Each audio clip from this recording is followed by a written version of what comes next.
So, what is Elasticsearch? Elasticsearch is a distributed open source search and analytics engine for all types of data, including textual, numerical, geospatial, structured, and unstructured data. Elasticsearch is built on Apache Lucene and was first released in 2010. Elasticsearch is the central component of the Elastic Stack, a set of open source tools for data ingestion, enrichment, storage, analysis, and visualization. It is known for its simple REST APIs, distributed nature, speed, and scalability. It is commonly referred to as the ELK stack, which includes Elasticsearch, Logstash, and Kibana. We'll talk about Logstash and Kibana later. Let's actually see what Elasticsearch means in its very simple terms. So, Elasticsearch is a database that stores, retrieves, and manages document oriented and semi structured data. When you use Elasticsearch, you store data in JSON document form. Then you query them for retrieval. So basically, Elasticsearch is just a database. So let's see why we need to use Elasticsearch. Products that involve e-commerce and search engines with huge databases are facing issues, including product information retrieval taking too long. This leads to poor user experience and in turn turns off potential customers. There is also a lag in search is attributed to the relational database used for the product design, where the data is scattered among multiple tables, and the successful retrieval of meaningful user information requires fetching the data from these tables. Now, the relational database works comparatively slowly when it comes to use data and fetching search results through database queries. Understandably, businesses nowadays are looking for data storage alternatives in the hope of promoting quick retrieval. This can be achieved by adopting NoSQL rather than RDBMS or relational database management system for storing data. Elasticsearch is one such NoSQL distributed database.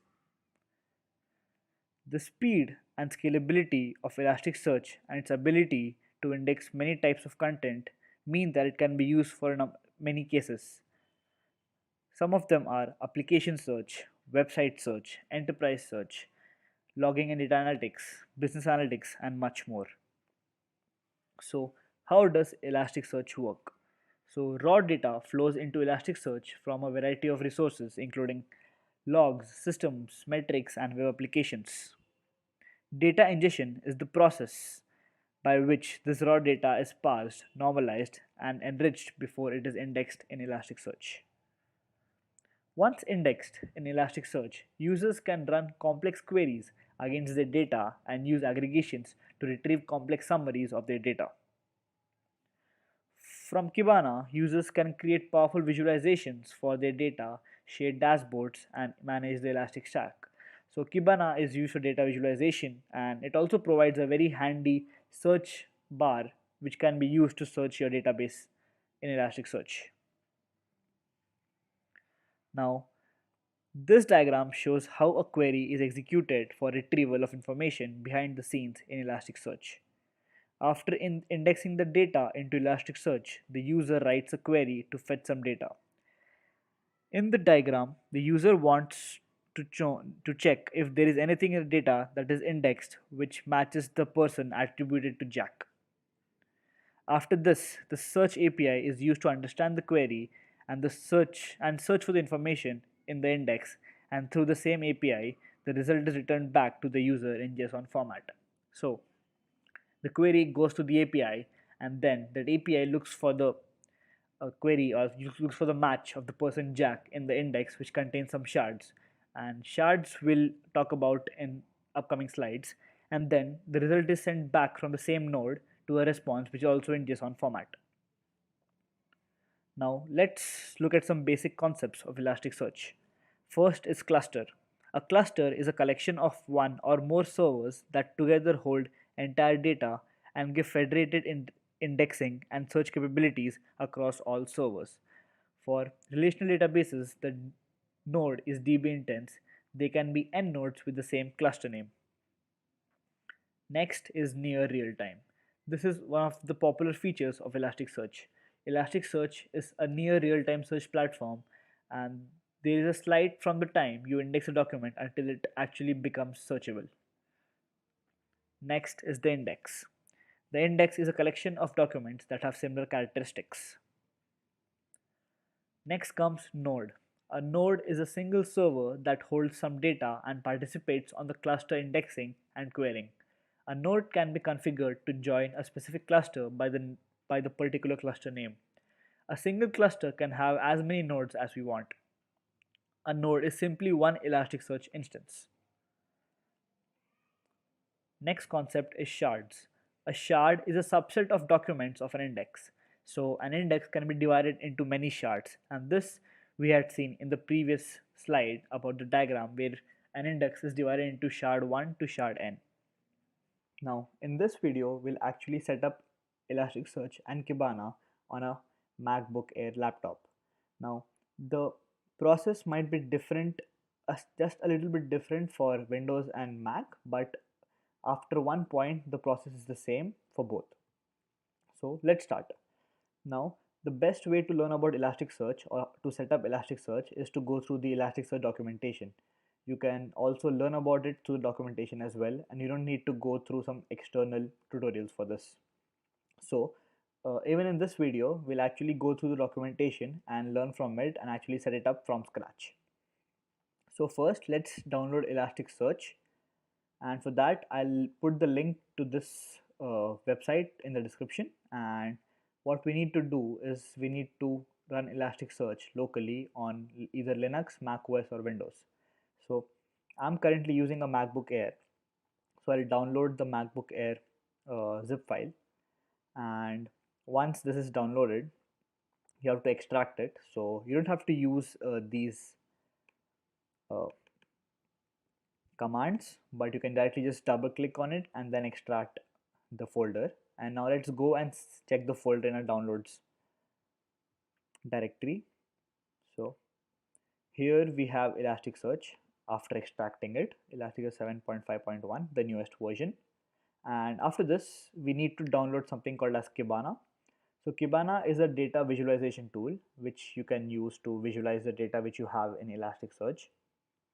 So once we set up Elasticsearch, we only need that to actually put in the data. But if we have Kibana, it will be easy to visualize the kind of data which we are putting into Elasticsearch, and also to visualize the data properly. So let's download Kibana now. Again, to download Kibana, I'll put the link in the description so that you can check it out for yourself. And I'll be downloading the Mac version. This is also a zip file which you extract to a folder, and then you can run Kibana through a folder. So I'll not show the downloading process here, but you can do that for yourself. So again we go through downloads to find Kibana, and we have it here with the folder. Now one thing before we jump on to actually setting up Elasticsearch, to have Elasticsearch and Kibana running on your desktop, you need to have the most updated Java JDK version in your laptop or your PC. So make sure that if you do not have Java JDK in your computer, please install that first. I will not be showing that process here. So make sure that you install Java JDK first, the newest version, or update your Java JDK so that you can actually run Elasticsearch and Kibana on your computer. Because if you don't have the updated version or the JDK, then you will come up with some errors in future which you will not be able to actually debug, because it will be really hidden that the JDK is not required. And I had gone through this problem when I was actually setting up Elasticsearch for my own laptop, and I had to update my JDK. So just make sure that your Java JDK has been updated or installed to the newest version. Okay, now let's go and start setting up Elasticsearch. So now we need to actually open up terminal. You can just open up terminal from here. I use a different terminal app called as iTerm for Mac, so you can do that. If you are on Windows, you can open command prompt, and what you need to do first is go to the place where you have the Elasticsearch and Kibana folders ready. So as you can see, I had it in downloads here. So I'll be going through my downloads folder, and let's go into Elasticsearch first. And now we need to go inside bin. So you can see bin here, the binary folder, we need to go inside bin, and then we need to run Elasticsearch. So here, as you can see, you see a lot of Elasticsearch modules, but we need to only run the one which only says Elasticsearch. So to run it, what you can do is just type /Elasticsearch, and that is enough to actually run Elasticsearch on your laptop. Now this might take some time, depending upon the RAM you have in your laptop, it might change, but should be done. It should not take more than a minute or more than 2 minutes. Let's see how much time it takes for me. So first, you see a lot of things here, so just ignore them for now, unless you run into some error and this process actually closes. So it's currently loading some plugins, but there were no plugins found, and then it was trying to actually set up a local server. So you will see where we can actually see our Elasticsearch server running, and then you have the cluster. So we talked about cluster in the previous video. The link is in the description, and the health is now from red to yellow, and it does not show yellow to green. So we'll see that now. Now to actually see that you have your server running of Elasticsearch, go to the localhost 9200 port. So 127.0.0.1:9200. So on your local host, the 9200 port is for Elasticsearch, and let's click enter. And as you can see, we get some JSON data here. You can see the raw JSON data here. But since I'm using Firefox, you get a pretty version of it. And the tagline is for search. But this is not enough actually to see if your Elasticsearch is running properly or not, or if the health is actually green or not. So we'll actually see a different way of doing this, but let's just say that this is running properly for now. Let's actually set up Kibana. So open up a new terminal, or just open up a new tab in your terminal, and let's go to downloads again, where we have Kibana installed, the folder. Let me just find it. Yes, we have it here. And let's go into the Kibana folder, and again the same process for Kibana as it was for Elasticsearch. Go inside the binary folder bin, and again / just type Kibana, and that should be more than enough. Now I think Kibana takes up more time to run than Elasticsearch, at least on my computer. So let's wait for it. I don't want to pause and then sorry, play the video again, because I want to see if some errors come up or not. Until then, we can just check if Elasticsearch is running properly or not. So 9200 port is fine, still running. It has the tagline, it has all the builds, the name of my computer, cluster name, cluster ID, and let's see. Okay, so there were no errors. There's a lot of information here, don't worry about that. Just make sure that the status for Kibana changes from yellow to green, because Kibana has to be green when it runs. Only then it will be running properly. If the status is only yellow, then you might come up with some errors. And the server here is running at localhost port 5601. So Elasticsearch was running on 9200 and Kibana is on 5601. Let's go and actually run it and see what we get. So Kibana already gives you a lot of a proper website, a proper portal where you can actually do a lot of stuff with your data. You can add sample data, update data, use Elasticsearch data. So when you simultaneously run the Elasticsearch server and the Kibana server automatically tracks the data which you upload or manipulate on Elasticsearch. So you don't have to have a way to connect your Elasticsearch server with Kibana. It automatically takes care of that. Now let's see what we have to do next on the Elasticsearch documentation. So we have downloaded it, we have extracted the folders, we have also started Elasticsearch from bin, so the same thing which I did in documentation, and it's the same in Windows as well. So the process is same from now on. Now we don't have to start 2 more instances because it's just a video to show how to set up Elasticsearch. So we will not be starting 2 more instances or 2 more servers. And what we need to do is we need to do this step to verify that the clusters is running. So for that we need to copy this curl command. So it's a get API of Elasticsearch, where you can get some information from the Elasticsearch server. So now, a very tiresome or cumbersome way to do this is to actually copy this as curl and then run it on your terminal. But there is a better way of actually running these commands, because you'll be doing this all the time with Elasticsearch. You'll be actually using a lot of APIs to upload your data or to remove it, delete it, change it. So there's a better way of actually using these commands, not on the terminal but on Kibana. So copy this as curl, go to your Kibana server and click on this tool or developer tools, and you get a very nice console here which will act as your terminal here, and you can just paste the curl command and then click this, and as you can see here you get all the information here. So my status is yellow. I think that's because I have some minor problems in my server, but this should be green for you if you had followed all the steps for now. I think I had made some changes to my server, that is why it's yellow, but it should be green for you. If it's not, then you have to actually make sure that it is green, and I'll do that later.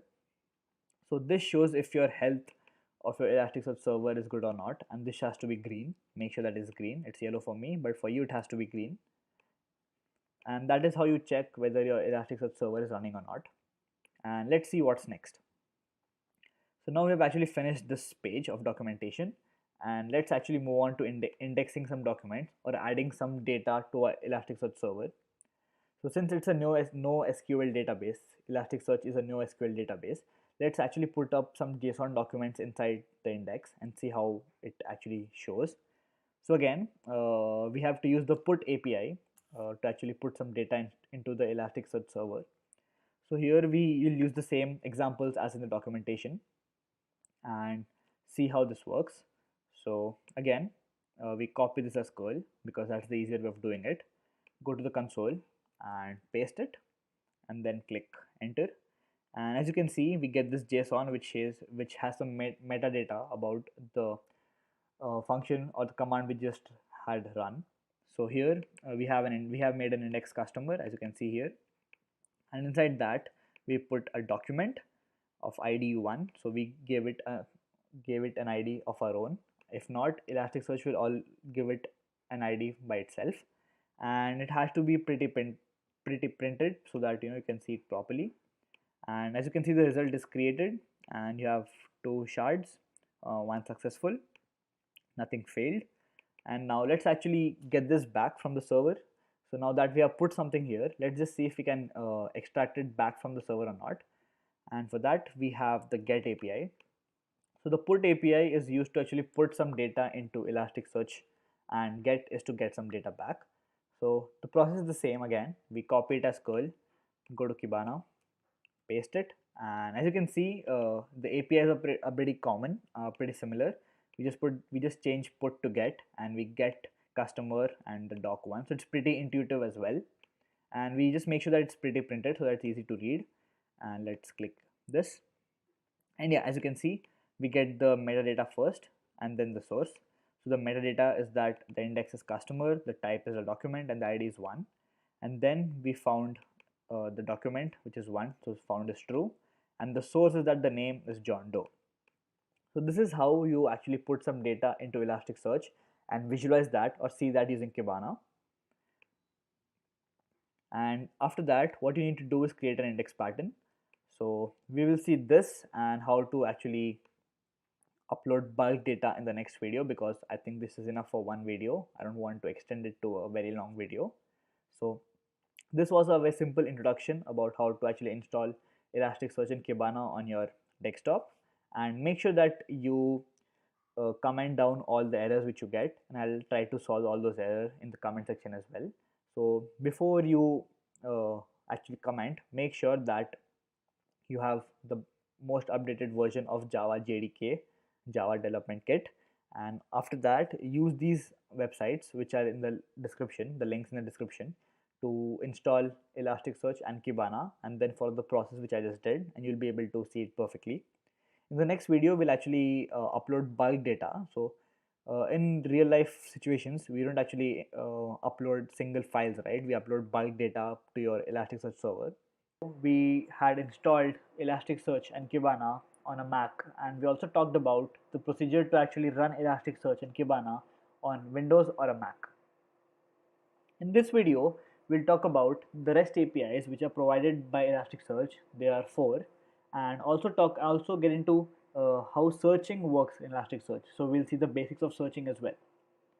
Now, just to have a recap of what we had done in the previous video, I'll run Elasticsearch again from my terminal and then also show how to actually add some data or index some data into our Elasticsearch index. So let's get started. First, we run Elasticsearch. So you go inside the folder and then go inside the binary folder again and use /Elasticsearch to run it. Now I could skip this part where I wait for Elasticsearch to actually get the server running, but if there are any errors that come up, I'd like to solve those errors real time, just to make sure that you also don't get the same errors, and if you do, you know how to solve them. So let's just wait and hope that Elasticsearch server runs properly.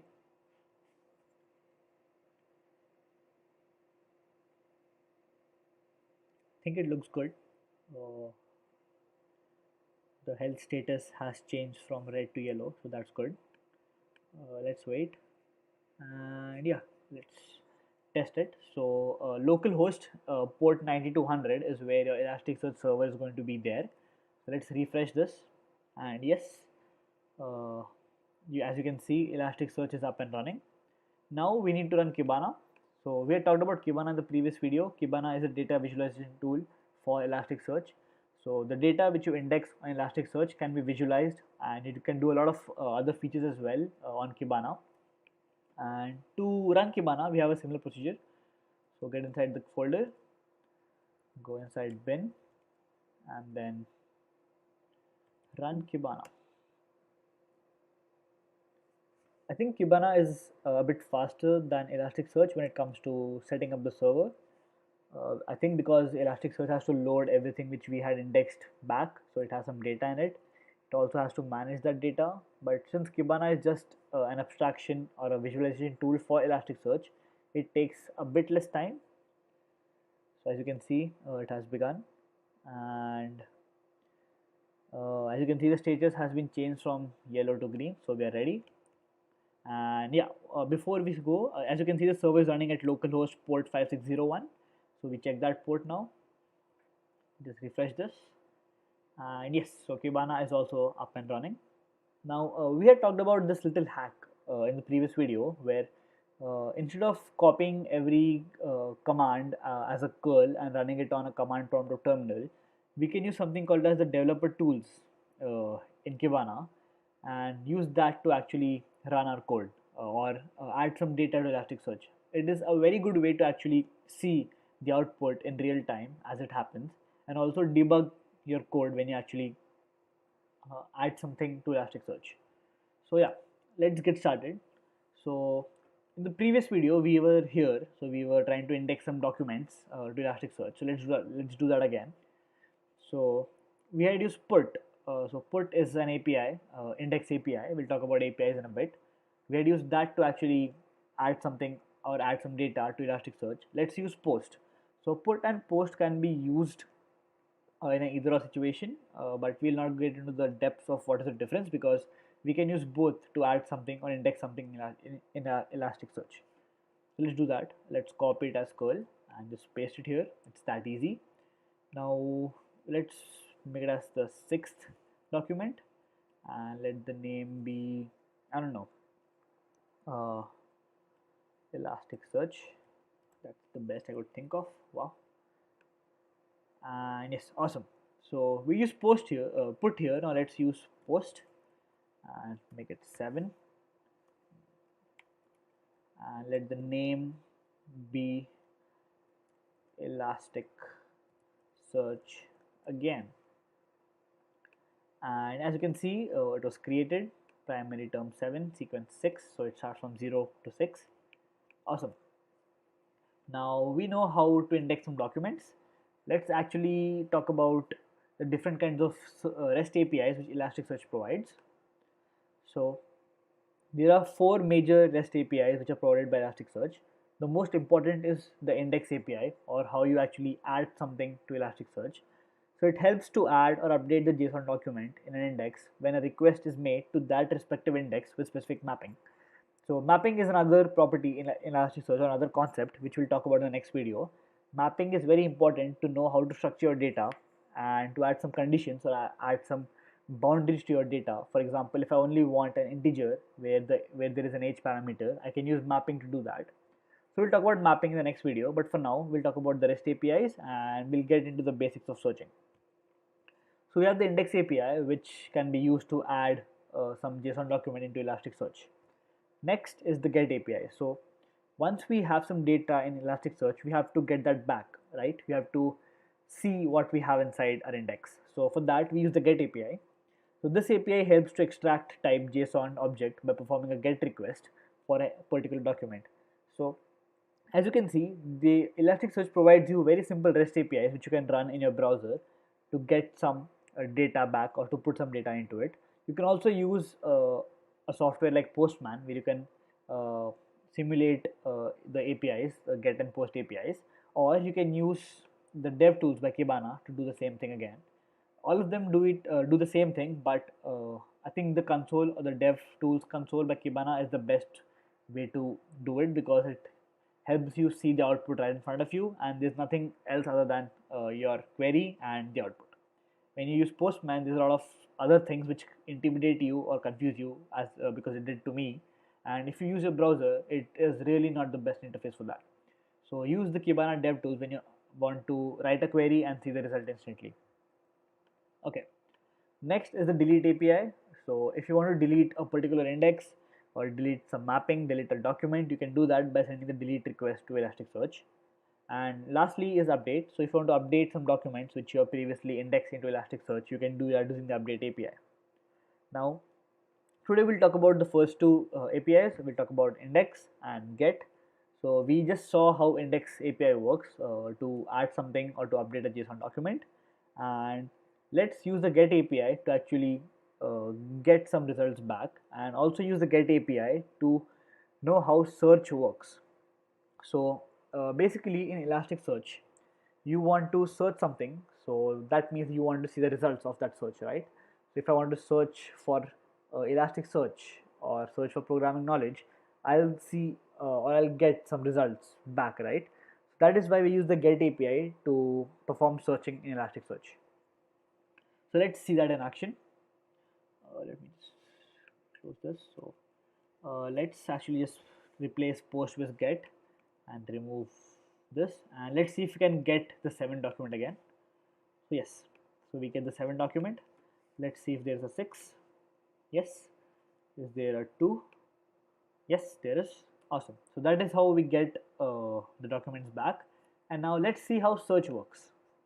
So again, to learn anything about Elasticsearch, the documentation is the place to go. They have an amazing documentation and they teach everything from scratch. So as you can see, we can use the get API to search for something, and I will not use this example because we don't have a bank index right now. We have a customer index with name. So let's see something which goes good with name, or to search with names. So yeah, this looks good. We have a get bank search and it matches the address for bank. So similarly, let's search for something which matches a name. So let's copy this as curl, go back here, remove this and put this on. So let me just tell you what is happening here. So we use the get API again, and inside the get API we have the underscore search API. So the search API is used by the get REST API, and instead of bank we have customer because we are using the customer index here. And this is the syntax of how you write a query. So you have two curly parentheses here and you have query inside it. So everything works as a JSON document, so a key value pair, so that it's very easy to read and very intuitive to understand what's happening here. So you can just read this in simple English. So I have a query and I want to match something, and that is the address to this particular name. So if this was a bank, this query would match everything which had mill lane in it, every address which had mill lane in it. But since we have customer here and here we have name, let's actually see if we can find something. So let's find Elasticsearch. and see if that exists in our database. Okay, so it did not time out, so timeout is false. That means we found something. Successful is 1. Awesome. Hits. So hits is the number of elements which you find which have the name as Elasticsearch. So we have 2. We have the index 6, which is Elasticsearch, and 7 as Elasticsearch again. So it also searched for the substring Elasticsearch in this entire string. So that is how good the query is and the search API is. So yeah, this is how you can actually search in Elasticsearch. Logstash is a tool based on the filter pipes patterns for gathering, processing, and generating the logs or events. It helps in centralizing and making real time analysis of logs and events from different sources. Logstash is written on JRuby programming language that runs on a Java virtual machine. Hence, you can run Logstash on different platforms. It collects different types of data like logs, packets, events, transactions, timestamps, etc. from almost every type of source. The data source can be social data, e commerce data, news, financial data, IoT devices, mobile devices, etc. So, Logstash is a plugin based data collection and processing engine. It comes with a wide range of plugins that make it possible with easily configured to collect, process, and forward data in many different architectures. Processing is organized into one or more pipelines. In each pipeline, one or more input plugins receive or collect data that is then placed on an internal queue. This is by default small and held in memory, but can be configured to be larger and persisted on disk in order to improve reliability and resiliency. So let's talk about some general features. Logstash can collect data from different sources and send to multiple destinations. It can also handle multiple HTTP request and respond data. Logstash can handle all types of logging data as we discussed, and some more include Apache logs, Windows event logs, data over network protocols, data from standard input, and more. So it can work on all your operating systems and can deal with any type of data which you want it to handle. Logstash also provides a variety of filters which helps the user to find more meaning in the data by parsing and transforming it. Next, Logstash can also be used for handling census data in IoT. Let's talk about some key concepts when we jump into Logstash. So the first is the event object. It is the main object in Logstash and it encapsulates the data flow in the Logstash pipeline. So Logstash uses this object to store the input data and add extra fields created during the filter stage. Logstash also offers an event API to developers to manipulate such events. Next is the pipeline. It comprises of data flow stages in Logstash from input to output. The input data is entered in the pipeline and is stored in the form of an event, then sends an output destination in the user or end system's desirable format. We saw the diagram of a pipeline in the previous slides, and that is the definition right here. So let's talk about what is inside the pipeline. So the first stage of the pipeline is the input, which is used to get the data in Logstash for further processing. Logstash offers various plugins to get data from different platforms. Some of the most commonly used platforms are file systems, Redis, Syslog, and Beats. The middle stage of Logstash pipeline is the filter, where the actual processing of events takes place. A developer can use predefined regex patterns from Logstash to create sequences for differentiating between fields in the events and criteria of accepted events. The last stage in the Logstash pipeline is output, where the output events can be formatted into the structure required by the destination systems. Lastly, it sends the output event after complete processing to the destination by using plugins. Some of the most commonly used plugins are Elasticsearch, File, Graphite, StatSD, etc. What we're concerned about in this tutorial is Elasticsearch, how we can use Logstash to actually input files into Elasticsearch. Let's talk about the advantages of Logstash. Logstash offers regex pattern sequences to identify and parse the various fields in an input event. Logstash supports a variety of web servers and data sources for extracting logging data. It also provides multiple plugins to parse and then transform the logging data into any desirable format and in this case, it's going to be JSON. It is a centralized software which makes it easy to process and collect data from different servers. As we talked about, Logstash also uses the HTTP protocol, which enables the user to upgrade Elasticsearch versions without having to upgrade Logstash in a lockstep.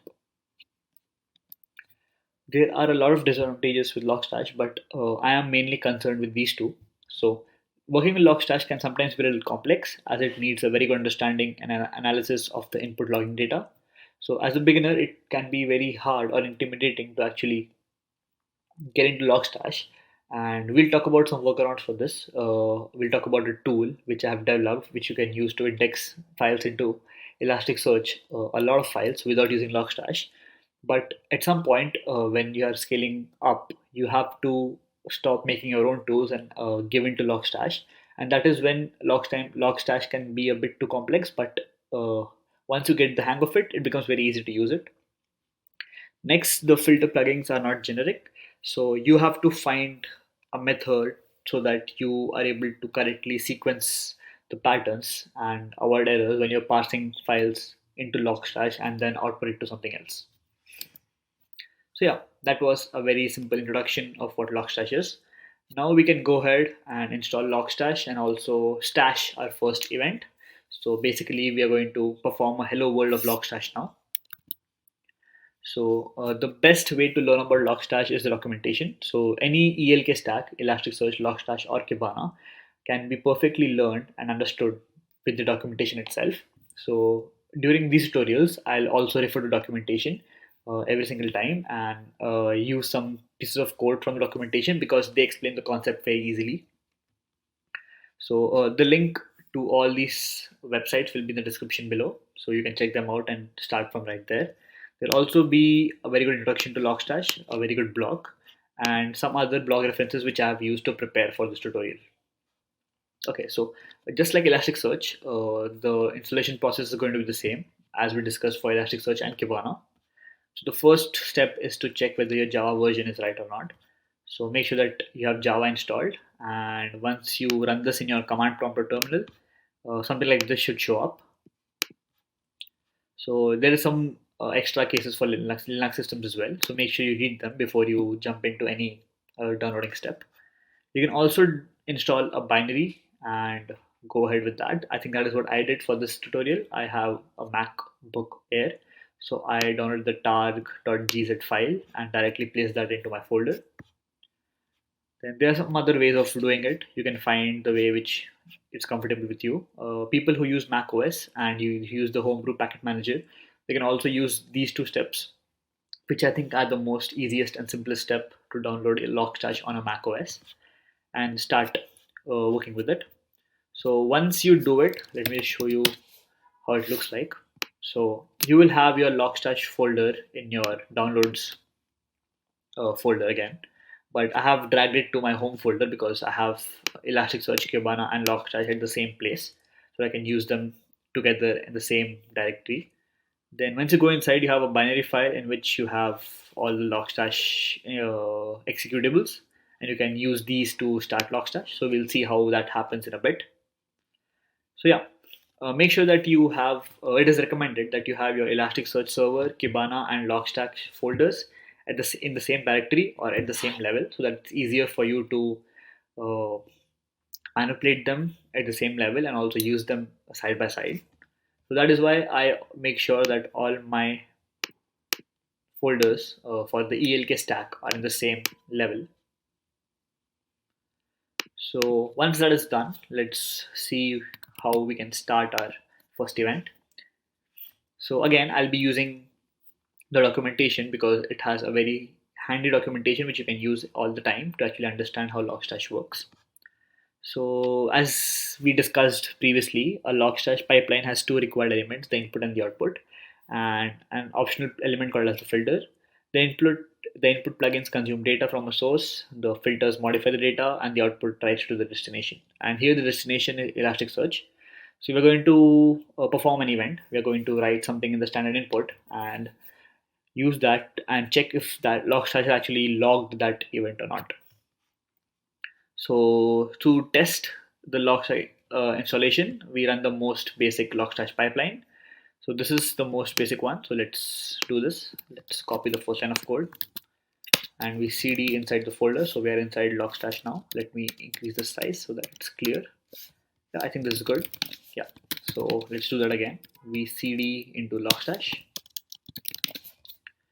Then the next is to perform this line of code. So we go inside bin Logstash e and write this piece of configuration. So while this sets up, I think it is currently setting up, so we need to wait for that. The E flag here enables you to specify a configuration directly from the command line. So that is what the use of this is. The E flag here is that you can directly specify a command on the terminal, or else you have to always make a different file, make a different configuration file, and then extract the commands from that file. Okay, so now we can test things very easily because of this. The pipeline in the example takes input from standard input, so we'll be taking input from stdin and also moves that to standard output. So std out is the standard output here, and it happens in structured format. So once we see pipeline main started, we can then enter what we want to enter. So as you can see, it's now currently configuring. So we need to wait for this. We need to make sure that there are no errors while Logstash is building up. So once you see successfully started Logstash API endpoint, we can start running our hello world example. So let's start with hello world. So let's say hello world. And as you can see, we have a timestamp, we have a host, my name, and the message which we just logged. So now you can type as many examples as you want. So hello Ronak, hello again. And as we can see, Logstash is logging every single element. In this video, we'll talk more about Elasticsearch and how search works in Elasticsearch, how you can figure out the basics, and we'll also talk about how we can use multiple queries in Elasticsearch to search for data efficiently. So in the previous videos, we have talked about how to download Elasticsearch, how to get it up and running. We talked about how to set up Kibana as well, and how we can use Kibana to actually look at the data in Elasticsearch. We also talked about this technique where we can actually run queries on Kibana for Elasticsearch. So we'll talk about that again. And we also index some data into Elasticsearch so that we can see that it's working properly.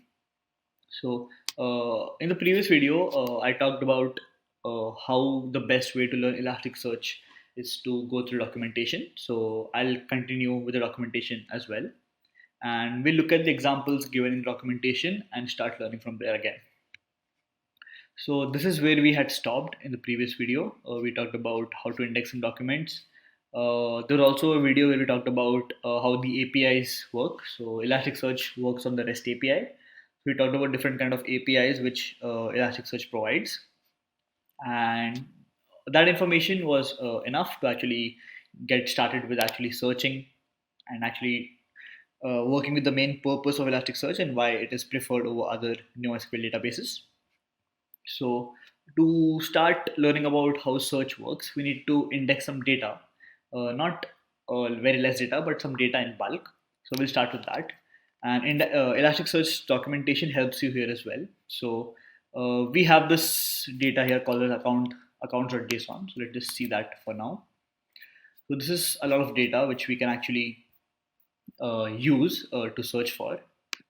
So we'll be using this data as our example data and talk about how we can actually search for data efficiently inside the JSON files. So when we have a lot of documents to index, you can submit them in batches using the bulk API. So we'll be using the bulk API right now by Elasticsearch, and this actually makes the operation significantly faster when you are comparing that to individual uh, files that are being uploaded to Elasticsearch. So if you have 100 files, you can use the bulk API to actually divide the 100 files into batches and send them, rather than iteratively uploading every single file for 100 iterations. So the way you divide your batches of 100 depends on the document size and the complexity. So as you can see here, it also depends on the indexing, the search load, and the resources available to your cluster. So it also depends on the kind of memory you have in your computer. So according to the documentation, a good place to start is with batches of 1,000 to 5,000. and a total payload between 5 MB to 15 MB. You can see the payload information in the Elasticsearch details, so we'll talk about that later. And also, they want you to experiment so that you can find the sweet spot for yourself. So yeah, let's get started. Let's start by uploading some documents using the bulk API. So we'll be following these lines, guidelines by Elasticsearch. So I have downloaded the accounts.json file from here. So you can just copy all of this and paste them to a file which is named as accounts.json. And this is how it looks. So it has some bank details, your account number, your balance, first name, last name, age, gender, the address, your employer, email, and so on. So these are the two curl commands that we can use to actually upload the data on Elasticsearch. So as you can see, first is an expost or a post API where you post the accounts.json file uh, to an index called as bank. So it creates an index called as bank and it uses the bulk API here underscore bulk and then refreshes the server. And then after that, we use this command cat indices where we can actually display all the indexes which we have. So we have since we have created a new index called as bank with this command, we then run this command to see if it has actually been done uploaded or not. And hopefully we should see this line here. So don't worry about the health being yellow or green. Anything other than red is completely fine. So if you have a health as yellow or green, that's completely fine. I think the server I am currently using for Elasticsearch 7.6, the health is yellow. I think we saw that in the previous discussion, the previous video. So let's get started. Again, go to your Elastic. Make sure that you have Elasticsearch downloaded. Go inside the binary folder and get it running. So just make sure that the processes it runs behind the scenes, all of these. Just make sure that you give a glance at it so that you don't get any errors right now. So we have no plugins loaded as of now. We'll be getting to this later. Let's see if the server I have runs smoothly. So it has been started. It has been published to the address localhost port 9300, and the cluster health has been changed from red to yellow. So I think we're good to go. Now we'll be using these commands, curl commands, to actually index our bulk data into Elasticsearch. So let's open up a new terminal, uh, and as you can see, the JSON file which I have is on the desktop. So let's go to desktop and then let's copy the command, the first command for now, and press enter. And as you can see here, it was just running it on the left. And as you can see, all of these JSON files have been uploaded. Now we can see that they have been uploaded, and you can see the result has been created. But we don't know how many failed and how many passed the uploading process. So for that, we use this. So when we use this command, as you can see here for bank, the second one, the health is yellow, open. The index has been created as bank. It has its own unique ID, and the documents that were uploaded were 1,000. And I think that is what the documentation also has. So yeah, now we're good to go. We have our data into Elasticsearch successfully. The second thing now is to actually run Kibana. So I forgot that initially, so let's do it right now. Go to Kibana's folder, make sure it's installed. Go to pin, and the same way you run Kibana is how you run Elasticsearch.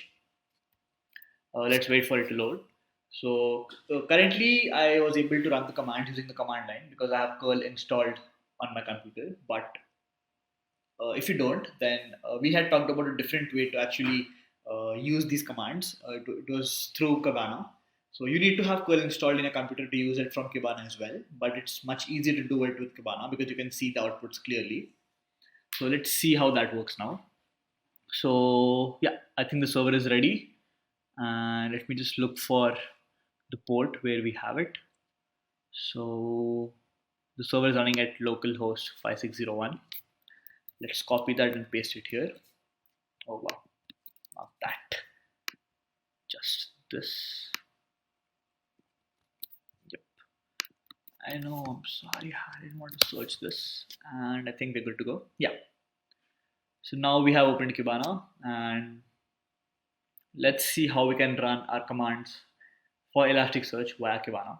So go to DevTools, and as you can see, you have this really nice console here where you can actually uh, give some commands and get the outputs directly. So let's try. What did we want first? So we wanted cat indices this. So let's copy that and paste it here.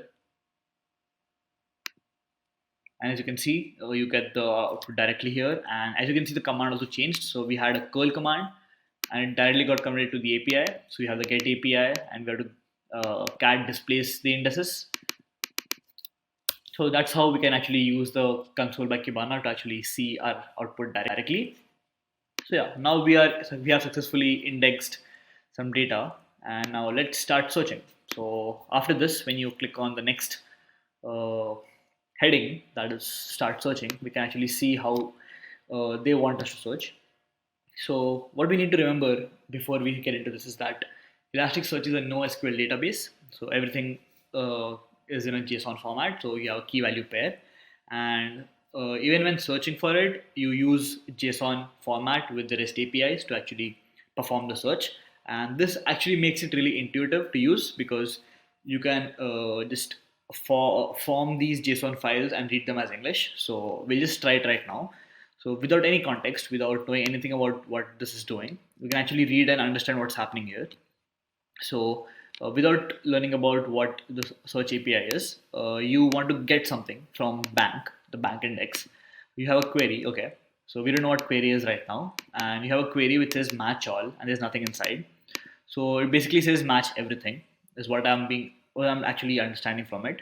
And next you sort the account number in an ascending order. So as you can see, it's very simple to read. So you the example states that it retrieves all documents in bank index sorted by the account number. Simple as that, and you get the output directly. So it's really easy to write these queries when you compare it to SQL because you have to actually put your brain and actually sit for some time to actually generate the SQL queries. But here you can actually just write it the way you think about it in your mind.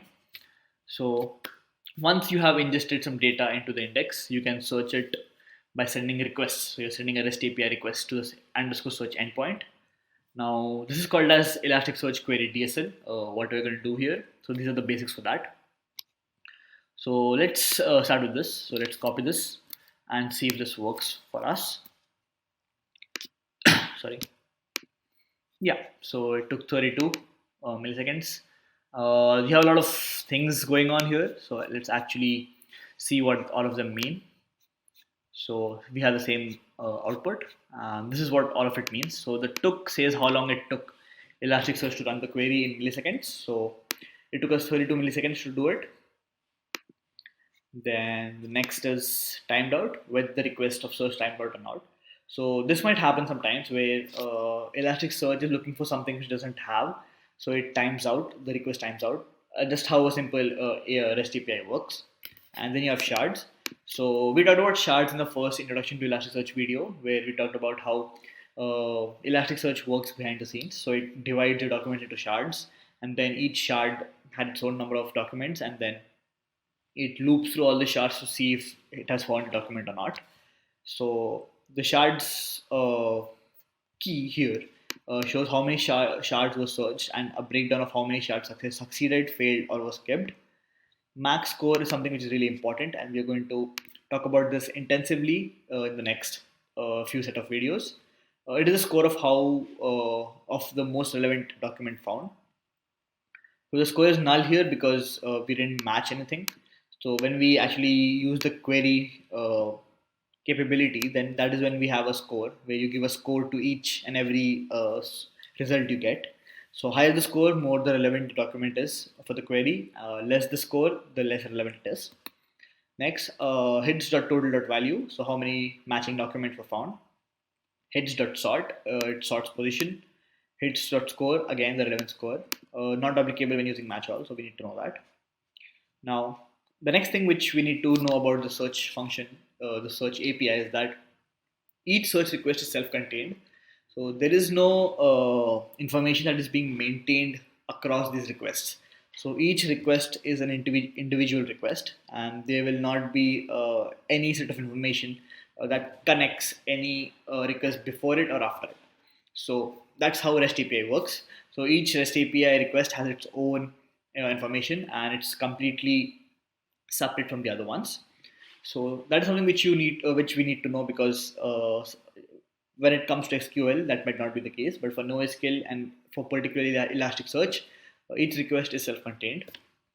Now let's look at some other uh, ways we can actually search for it.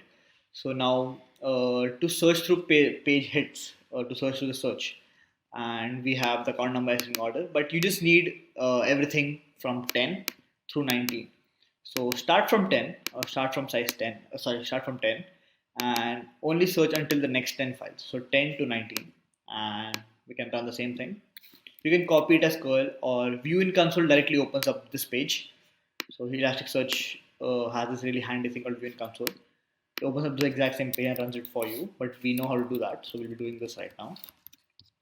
And as you can see, it only showed you the top 10, starting from 10, all the variables. So you have account number, balance starting from 10, 11 to 19.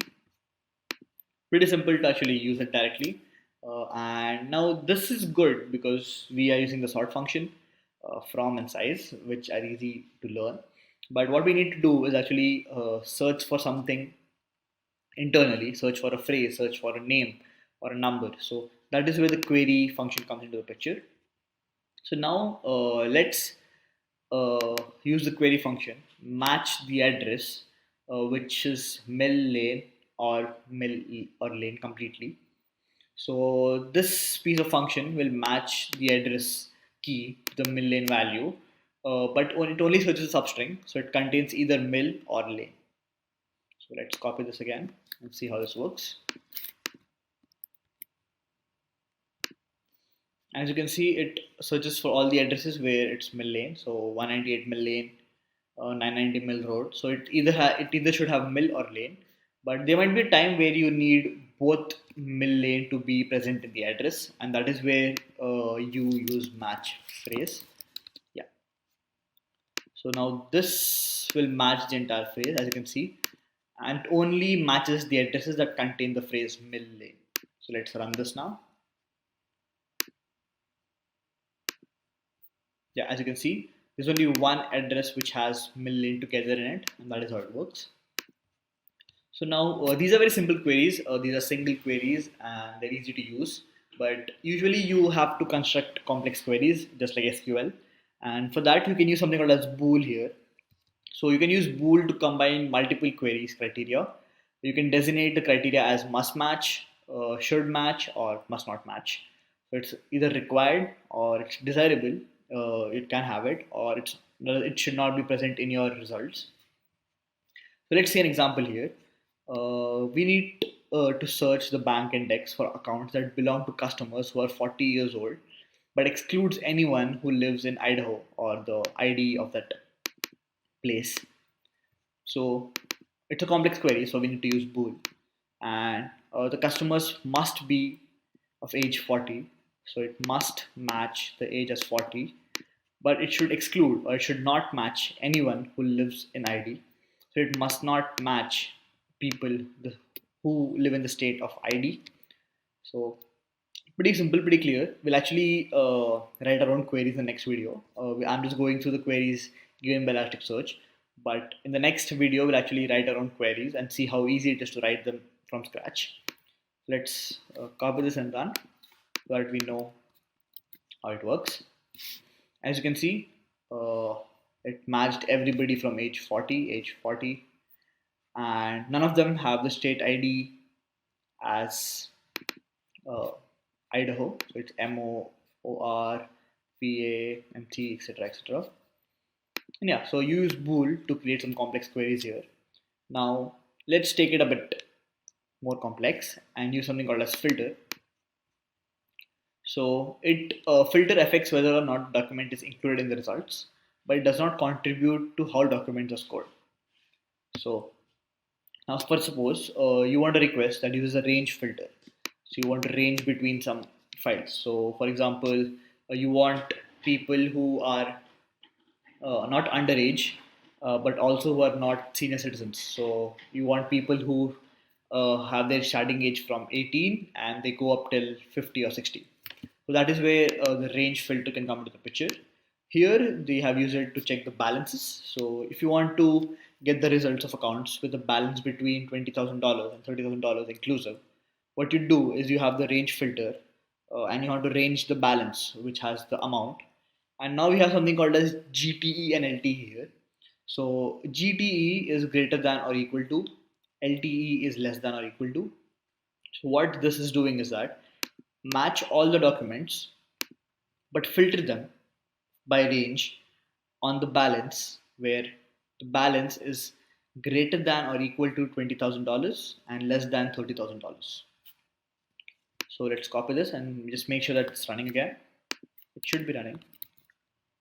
And yeah, as you can see, all the hits here have the balance. Can I see the balance? Yeah, which is greater than $20,000 and less than 30. And that is how you actually run or have generate queries, simple queries using Elasticsearch. In today's video, we'll go through documentation. As I've been talking about in the previous videos, that the Elasticsearch documentation is the best way to learn about Elasticsearch. The documentations are really clear; they are not complicated at all, and they are straight to the point. In this video, we'll talk about query and filter context. We'll understand what a query means and what the word filter or the keyword filter means in the Elasticsearch queries. And we'll also talk about what is the difference between them. We'll talk about relevance scores and how all of it matters. And in the next video, we'll actually write some of our own queries. So we'll actually form a situation where we have to use Elasticsearch. We'll form a situation where we want to use query and filter in context. And the next video will actually write down some queries so that we can actually learn from them and see if they can be implemented on a real database. So let's start. So before we jump on to this, let's just make sure that we have Elasticsearch running and Kibana running. So let me just go and do that right now. I don't know if we need to get it running for this video or not, but let's just find out. So Elasticsearch, and it's running. And open a new tab so that we can run Kibana as well. Let me just clear this. Go to Kibana, bin, and run Kibana the same way we run Elasticsearch. So looks like Elasticsearch is ready, and now we are waiting for Kibana to run. So let's wait for that.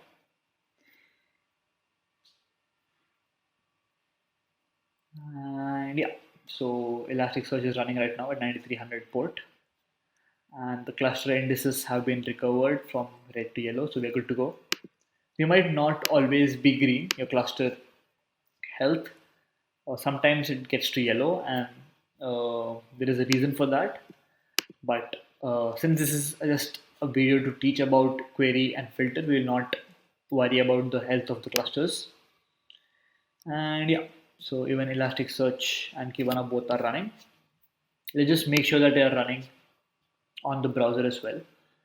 So port 9300, if I'm 9200 is the publisher, I'm sorry. Let's just make sure that it's running. Yes, it is. And let's just make sure that Kibana is running as well. So it is running at 5601 port of localhost. Once we get these running, we can start with understanding what query and filter mean. Yes. So let's come back here. Now, in the previous video, we talked about the basics of searching, how we can search in Elasticsearch. We talked about some simple queries which were given in documentation. And there was something called as a relevance score, right, when you get the output of an Elasticsearch query. So we have to talk about that first because it's the most important thing which Elasticsearch provides. So by default, Elasticsearch matches the search results by something called as relevance scores. So what a relevance score does is that it measures how well each document matches a query. So we'll understand how perfectly the document which you're searching for fits the query and assigns a score to it. So the relevance score is a positive floating point number, and it's under the underscore score meta field of the search API. So and the relation between the score and the relevance is proportional. So the higher the score, the more relevant the document is. And while each query type can calculate relevance score differently, score calculation also depends on two important things. So it depends on the query or the filter context. So let's talk about query first. In the Elasticsearch context, a query basically answers this question: how well does this document match the query clause? So how well does this document match what you're asking for? So if I have a query which says that try to find all the documents which match the word Python. So, and if I have a database full of Python notebooks or Python uh, teaching books, then it will match all the books which have the clause Python in it. And for example, if there is a book called as the Introduction to Python, that might get a really high relevance score than something as programming languages, Python, and many more. So how you phrase your query is going to define the relevance score and give a relevance score to it based on the query which you write. So that is something what query means. Let's go to the filter context now. So filter is basically, as the name suggests, a filter for yes or no. So it just checks whether the document matches the query clause or not. So unlike uh, the query context, it does not care about how relevant it is. It just cares whether it matches document or not. So you can think of the query context as linear regression, where you have continuous variables, and you can think about filter context as a logistic regression problem, where you have different classes, and you just don't have continuous variables but discrete variables here. So it's either yes or no, a binary classification, and here you can get continuous results based on the relevant score you have. So basically, just to understand how filter context means, with an example, we talked about using having a query which matches the document which have the word Python in it. Now I only want the books of Python which are between 2015 and 2016. So I'll have a filter where I will want the query to only search for books which are greater than or equal to 2015 and less than and equal to 2016. So if so how it works is that Elasticsearch behind the scenes will go through all your documents. It will check for the range, and if the range is if the range is correct for the document, then it is yes, the answer is yes, and the document is shown to you. If it's no, then it's not shown to you. So it answers a simple question, which is, does this document match the query clause or not? So frequently filters will be cached automatically. So this is how it works behind the scenes, and your performance will be very fast. Then let's see an example of how filter and query work. So we have a very nice example here given by Elasticsearch directly. So we are going to use the search API. We have a query, indicates query context. Then we have a bool. Bool is basically having multiple queries inside one single query. So if you want to have multiple things to be extracted from the documents, you use bool. We talked about this in the previous video. Next, must match. So the query must match the title search. It must match the content Elasticsearch. So what it means is that until now, find all the documents which match the title as search and it matches the content as Elasticsearch. Next, let's filter.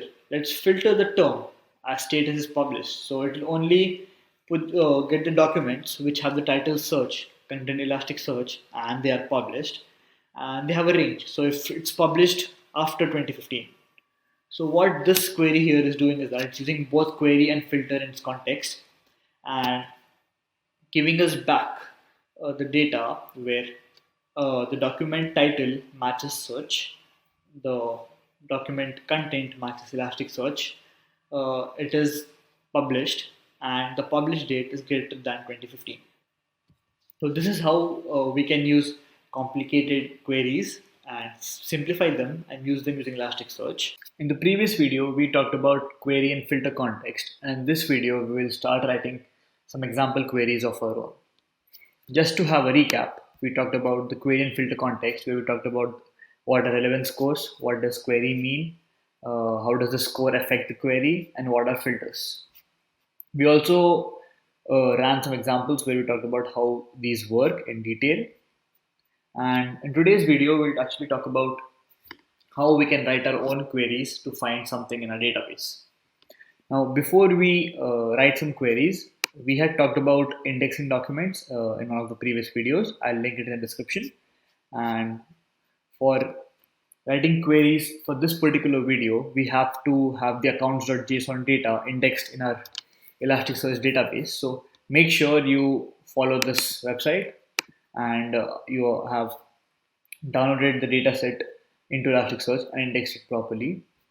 Once that is done, we can start writing our own query. So before we jump onto that, let me first make sure that we have Elasticsearch running. And let's also run Kibana now.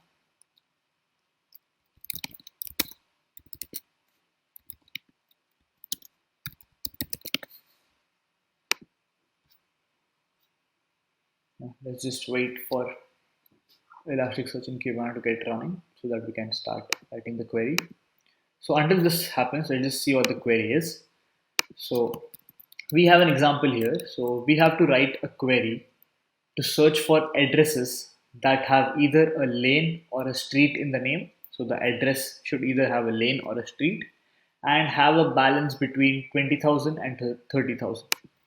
So to understand the query properly, let's just wait for Kibana Elasticsearch to load so that we can understand the parameters, the key value pair of our JSON data so that we can understand this question better and then start writing the query for it.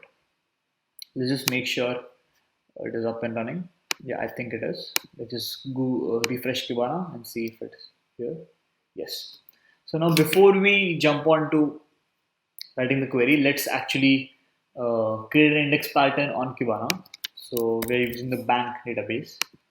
So let's just create that so that we can visualize our data set in Kibana as well. And we're good to go. So let's see how our data looks like on Kibana. And yeah, awesome. So all of our data can now be visualized on Kibana properly. So we can see a table view or a JSON view of the data. That's perfect. Now, as you can see, our data set has an ID, the index bank, a score, which is 0 by default. It has the account number, the address, age, balance, city, etc., etc. So now we can we can write some queries based on the data which we have here. So as you can see, we need to write a query to search for addresses. So we have to deal with the addresses tag, and it has some data here. So kind of addresses. So it has lanes. It has a street. So it can have lanes or streets. Streets again. Let's see. It can have a court. So different names for different addresses. So we want addresses that have either a lane or a street in the name and have a balance between 20,000 and 30,000. So the balance has to be between 20,000 and 30,000, as you can see. Now, yeah, let's start writing. So the first thing which we need to understand is the kind of API which we have to call. So we have talked about the different kinds of APIs Elasticsearch uses. So the first thing which we need to do is understand what we have here and what we want. So we need to write a query to search something. So when we search for something, we have to get the results back, right? So it's a get API. And we have to search in the bank index and use the search API inside get. Let's start. So we have to write a query. Let's just have the basic skeleton of our query so that we are sure what we have to do. Okay. So now we need two things. Let's divide the query into two parts. First is to search for addresses with the name having lane or street in them. And the second part will be having a balance between 20,000 and 30,000. Now let's use both the query and the filter context here. So we can use the query context to actually understand how we can have street and lane both in the name. So it can either have both or either of them. So since we're using both query and filter, we should have a boolean. So bool, and let's see. So it should must have either a lane or a street.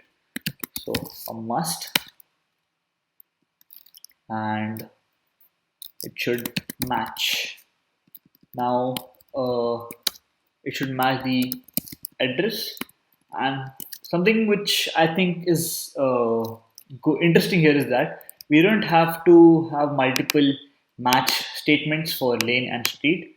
We can just have match lane and street here, right here, so that how the match query works is that it searches for the string and the substring. So it searches for lane, street and lane. So all of them will be included in a single query. We don't have to worry about the rest. If you have two match queries, even that works. But since we can do the same kind of work in less query lines, that works better. And next, we need to have a filter. So let's just write a filter now. Now we need a filter. So filter. Oh, I can't spell filter. Sorry about that. Now we need a filter. And I think we made some mistake. Let's just write it and then we can figure out the mistakes. So now we have a range, and the range is between, the range is for what? It's for the balance. So the balance has to be between this and this, which has to be greater than 20,000 and less than 30,000. So let's write the range for balance, and has to be greater than 20,000 and it has to be less than or equal to 30,000. Awesome. And let me just make sure this is right. Okay, so we don't need this since we just have one. We don't need this as well. And yeah, let's just check the indentations because I'm very particular about them. So query bool, the query goes here, must match the address, lane or street, and you filter by this. Let's run this and see how it works. Yeah, so it took 40 milliseconds. We have total 85 hits, and the max score, the most relevant document was this, and it had lane and had the balance just greater than 20,000. And this way we have a lot of hits. So it has lane again, street, and it's more than 20,000. So yeah, that is how we write an example query in Elasticsearch.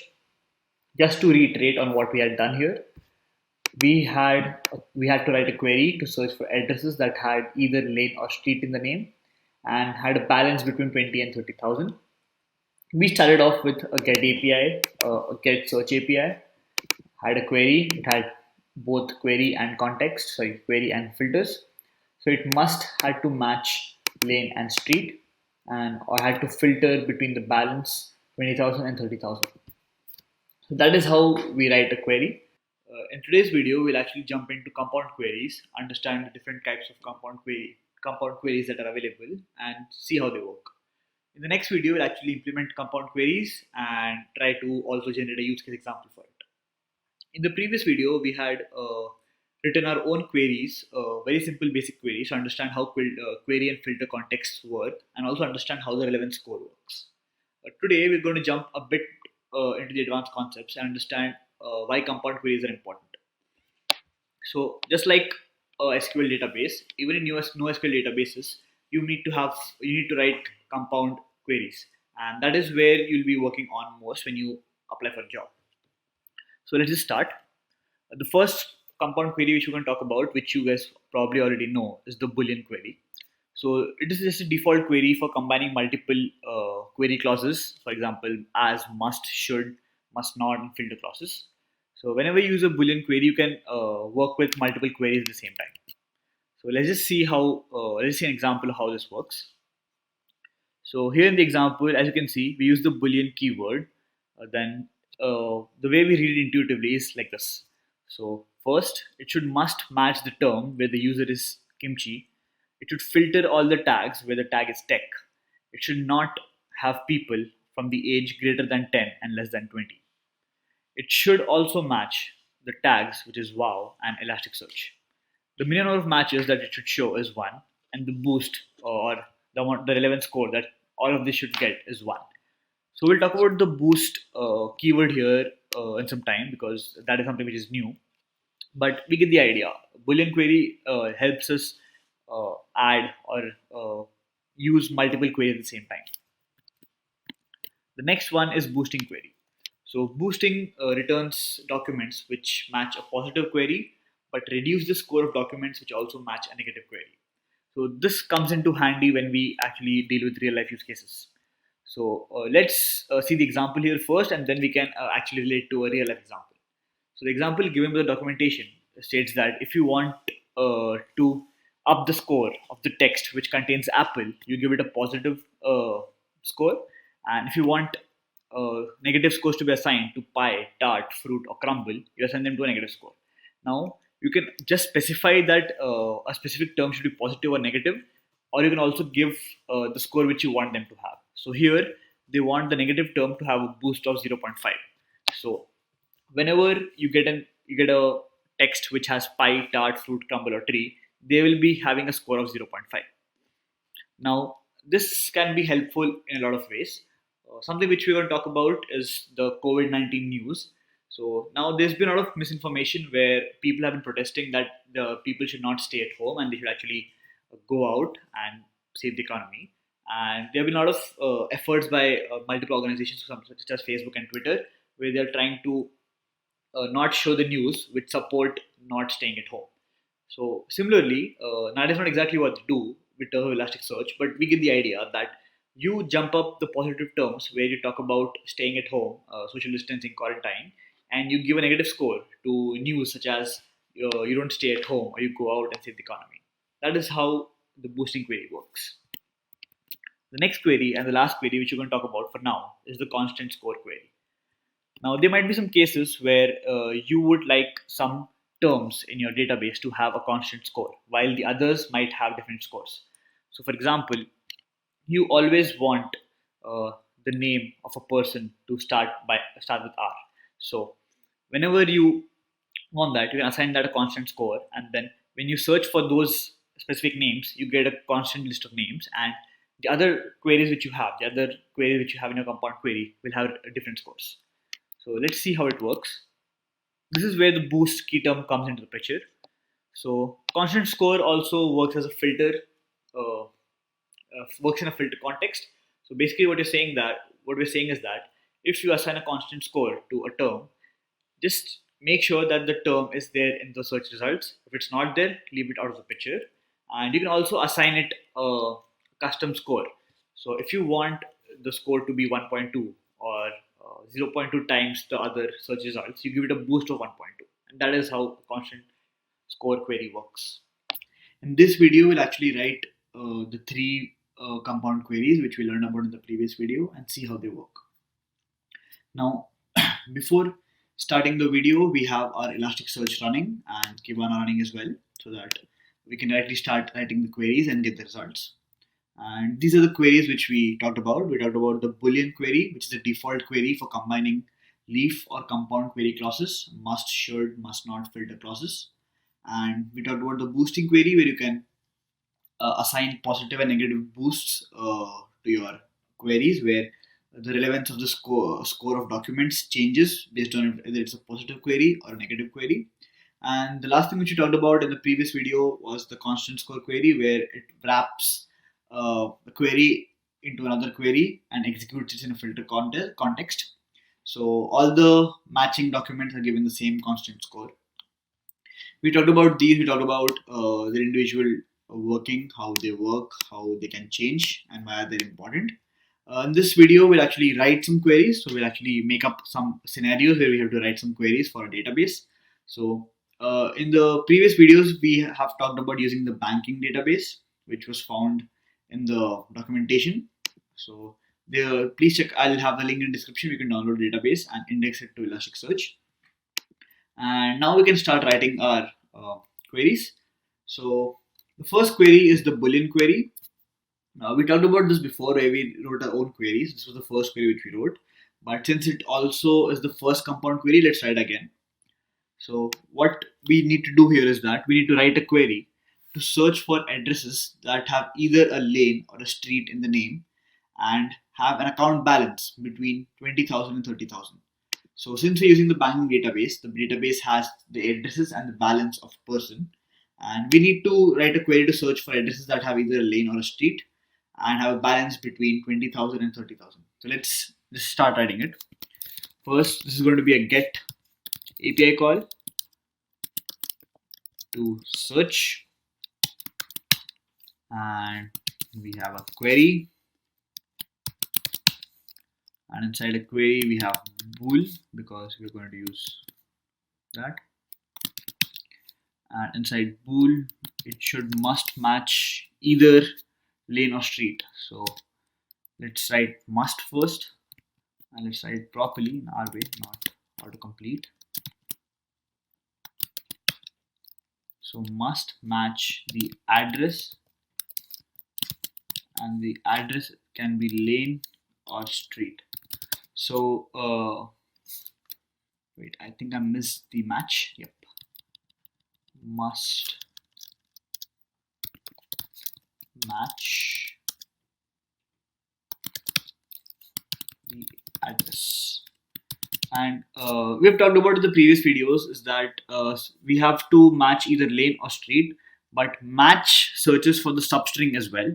So it searches for lane, street, and lane and street. So we don't have to write two match queries for searching for both.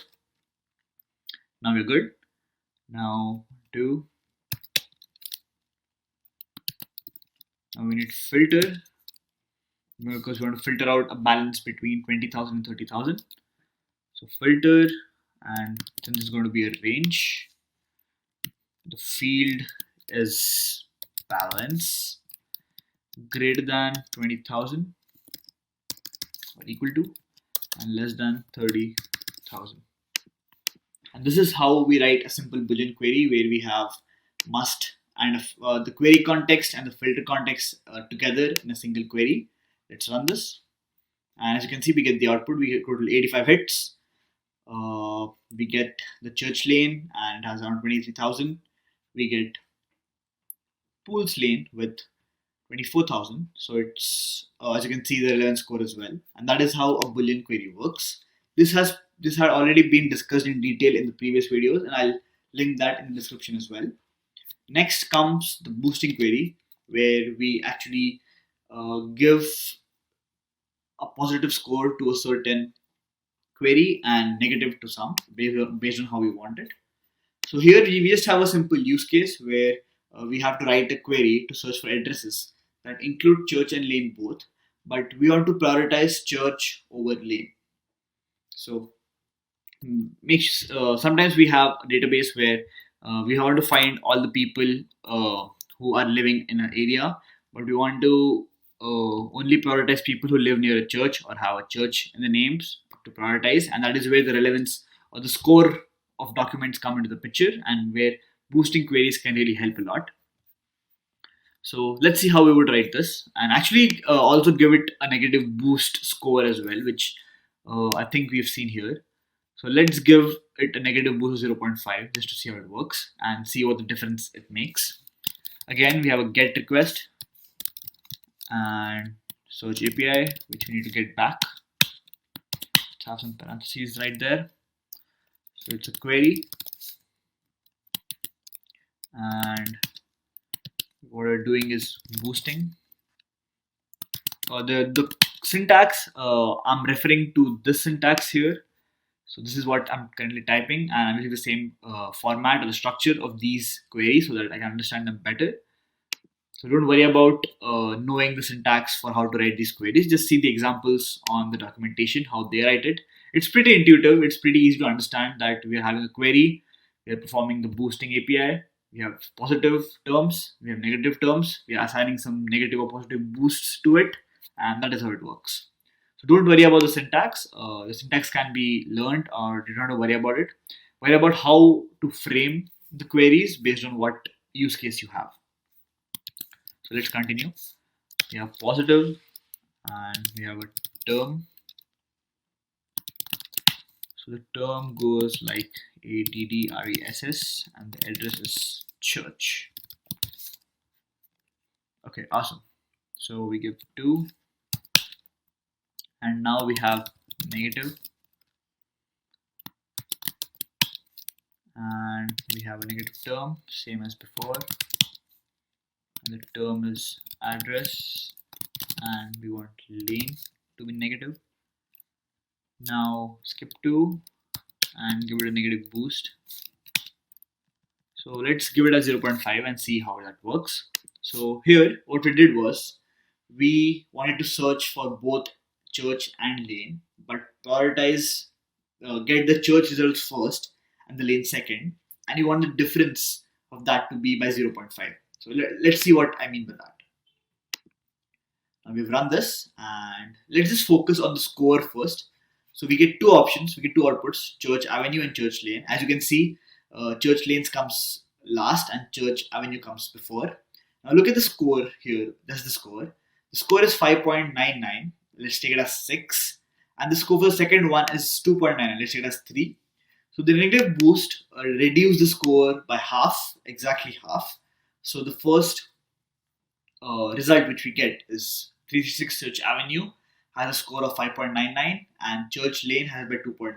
So in this way, you can not only manipulate the order but also the score of what you want, and then have some applications to it later. But this is how you can actually manipulate your queries with boosting API. So the last compound query for now, we have two more left, which we'll be discussing in the next video. But for now, we have the constant query where we make sure that they have the same relevance. So we'll be using the same example as before. We want church and lane both to be found, but with the same relevance. So let's see how we would write the query for that.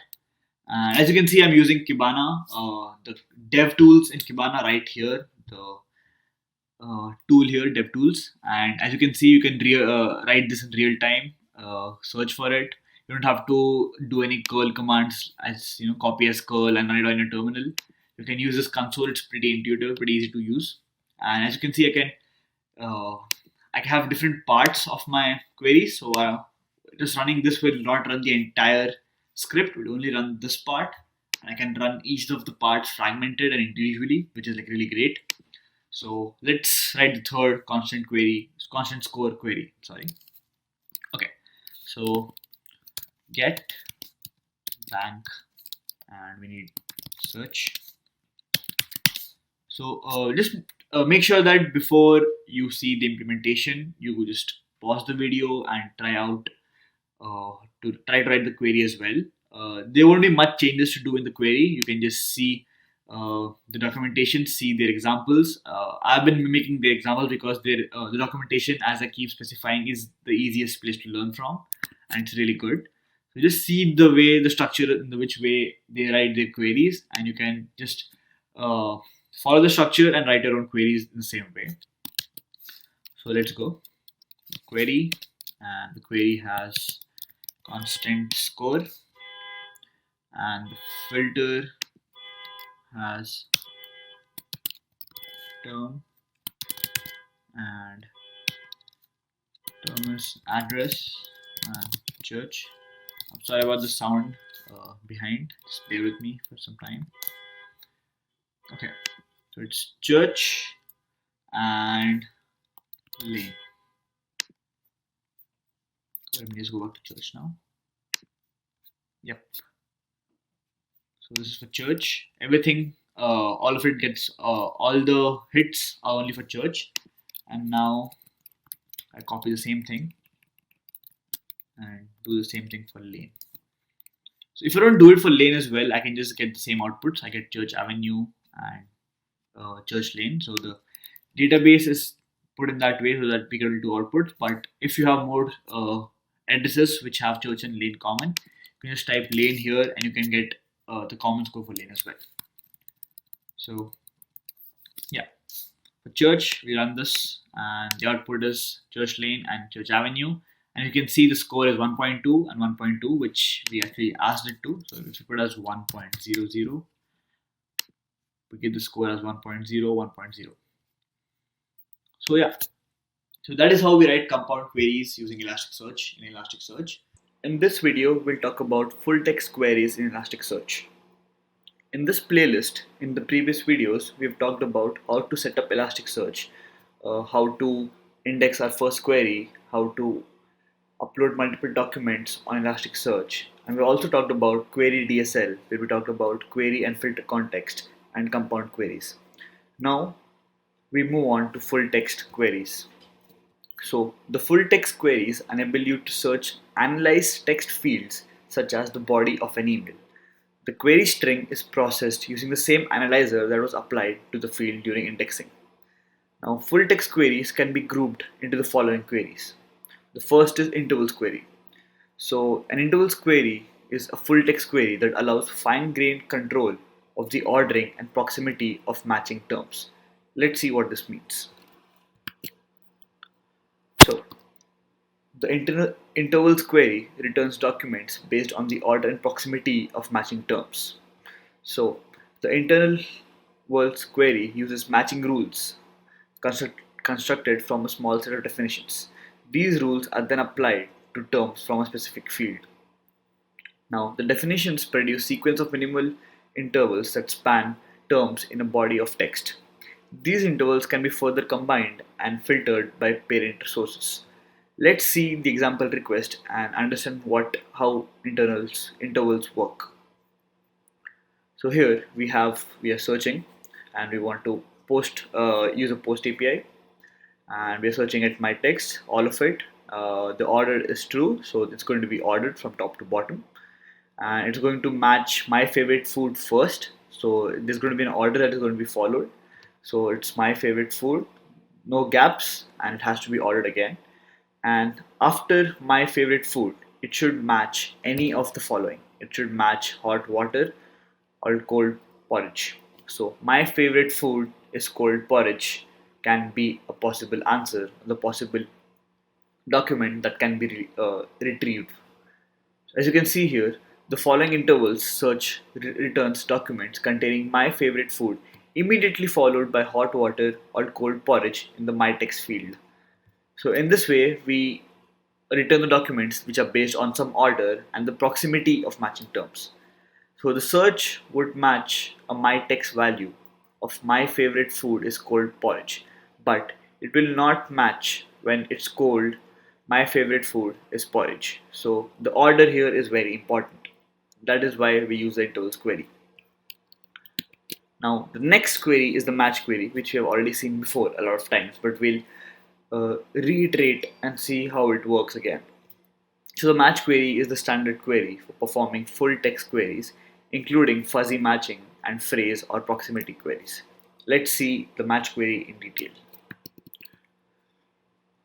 So we have used the match query before, so we'll just make sure that we understand the example they've given in the documentation. It returns documents that match a provided text, number, date, or boolean value. The provided text is analyzed before matching. So we haven't used analyzers in Elasticsearch yet, and we'll use them in the next video. But until then, let's understand how the match query works in general.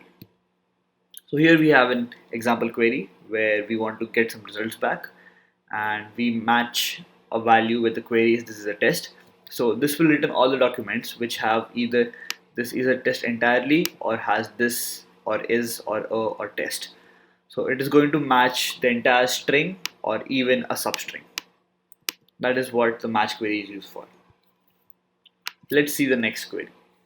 The next query is match bool prefix. So what does it do?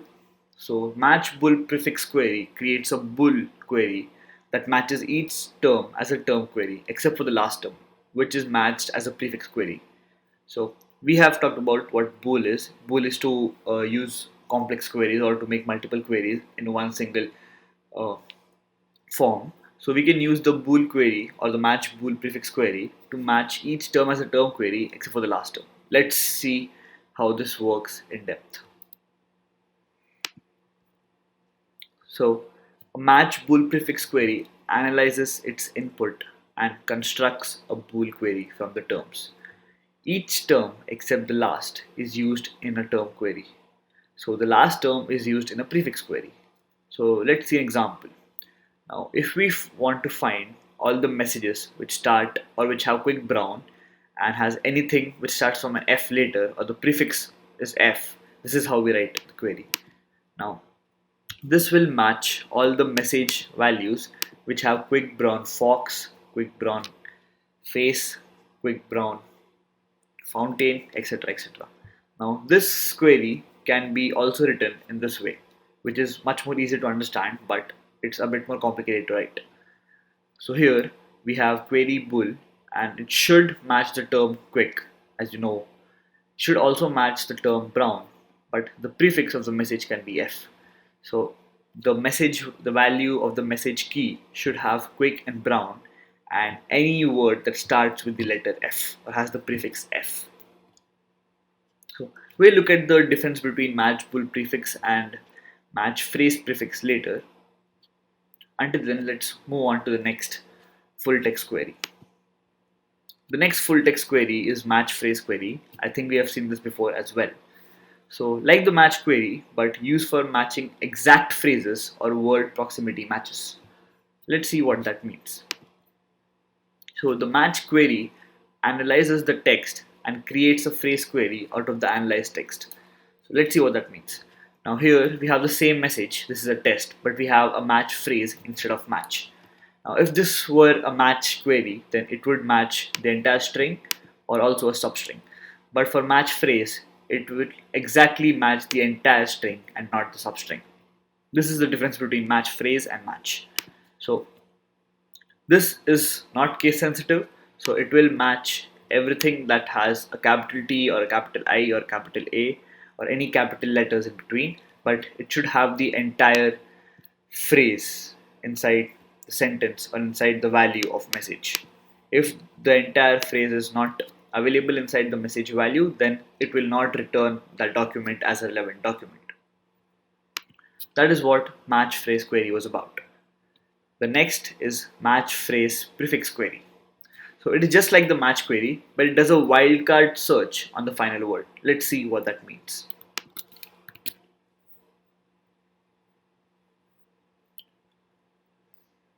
So the match phrase prefix query returns documents that contain the words of a provided text in the same order as provided. So as you know, quick brown F. So quick brown, the same order must be followed.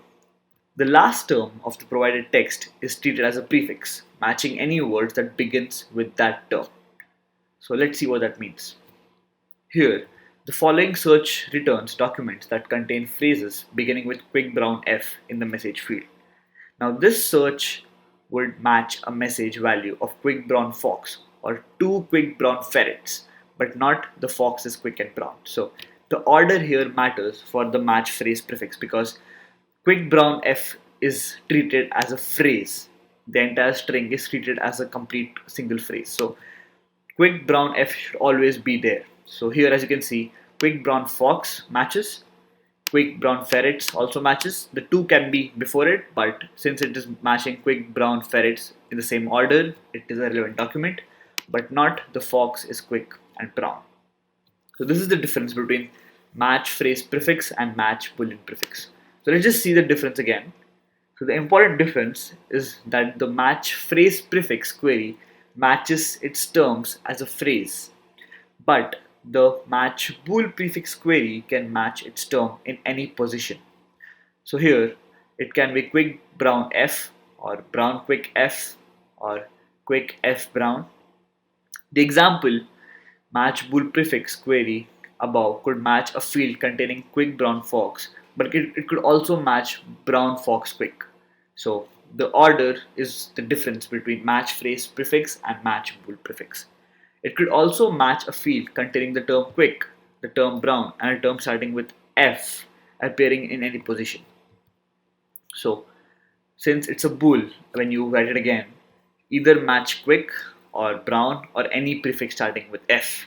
So it's a bool. So either one of these is fine. But for the phrase, the entire phrase must be considered. So here it has to start with quick, brown, and end with the starting letter F. So these were some full text queries where you can use this to build much more better and complex queries for Elasticsearch uh, documents and indices. In the previous videos, we talked about how Elasticsearch works, how we can use that to write queries and also search on using those queries. We also talked about how to index data to Elasticsearch using REST APIs, and we also talked about some nuances on how to search effectively using Elasticsearch. In this video, we'll start a completely new topic where we can use Elasticsearch with a programming knowledge. And my favorite choice of programming language to use with Elasticsearch is Python. So let's start. The official client for using Elasticsearch with Python is something called as Elasticsearch Py. The name of the framework is Elasticsearch only in Python. So let's see what it is. So Elasticsearch Py is an official low-level client for Elasticsearch. The goal is to provide common ground for all Elasticsearch related code in Python. Because of this, it tries to be opinion-free and very extendable. So Elasticsearch Py is a low-level client for Elasticsearch, which means that Elasticsearch DSL is another high-level client which you can use to search properly using Elasticsearch and Python. But we'll talk about Elasticsearch Py or the low-level client for now. So since it is a low-level client, it tries to be opinion-free or doesn't have to be opinionated and can be used very effectively, and you have a lot of control over the Elasticsearch part of the code as well. So how do we start? We start with installing Elasticsearch. So let's go ahead and do that. I think I already have it, so it should show that satisfied. Yeah. So you can just go ahead and start installing Elasticsearch using pip install. Make sure you have Python 3 or greater. After that, we need to set up our Elasticsearch server so that our server is exposed on the REST API. So let's go to Elasticsearch folder, go to bin and run the server. This might take a few seconds to run. Let's just wait for that. Until then, this is the official code or the open source code for Elasticsearch Py. It is open source, so you can go and look at it. All the links that I show you will be there in the description below, and you can see the documentation, to understand how it works, see which version it supports. For example, you might have Elasticsearch 5.0, so you can use the 5.x framework specifically by using 2 and 5, as you can see. And we'll be using this example or the example from the documentation and run it to see if it works properly for this video. And in the next upcoming videos, we'll actually go in deeper with the Python client. So let's wait. And yeah, I think we are done with the server. And I've also set up a Jupyter notebook on which I'll be running the code. So let's get started. First, since we are going to follow documentation, we need date time for now. So we're using date time because we want to see how Python can be integrated with Elasticsearch by using Pythonic functions inside Elasticsearch queries and see if they run or not. So we'll use date time, but you can go ahead with any other example, any other library in Python as well. Next, we need Elasticsearch, and we need the Elasticsearch class with the E capital. Let's run that, and we'll be able to run it properly. And now let's create an instance or an object of Elasticsearch which will have a server running. So let's see where our server is running before we do that. Usually it's written here. So it's published at 9200, port 9200. So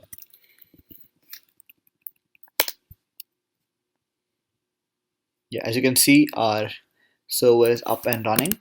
So let's set up an instance with the name Elasticsearch ES, and yes, the instance is ready. Now let's index something, just some random raw data into Elasticsearch, dummy data. So let's call it. So we'll be indexing using a query, right? So let's make a query now.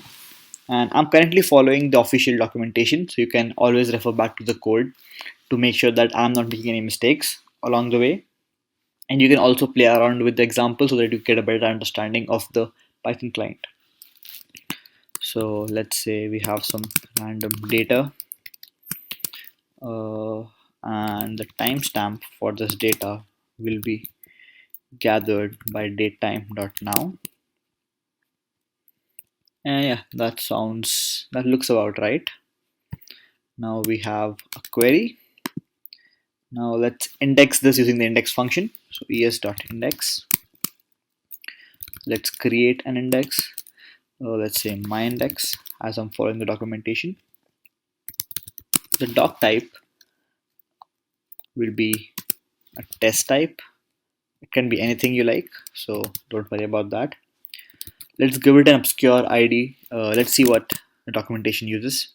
It uses 42. Let's give it a 42 as the ID.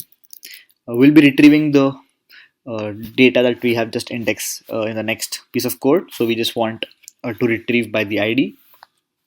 And next we have our query, which is going to be query in the body. And let's see what the errors are. Authorization index is blocked. It's read only. Okay, my bad. I think this index is already created. So let's say my another index. No problem. And yeah, it's good to go. We have successfully created uh, another index, and it has a test type. It has a document with an ID 42. Now let's retrieve that ID.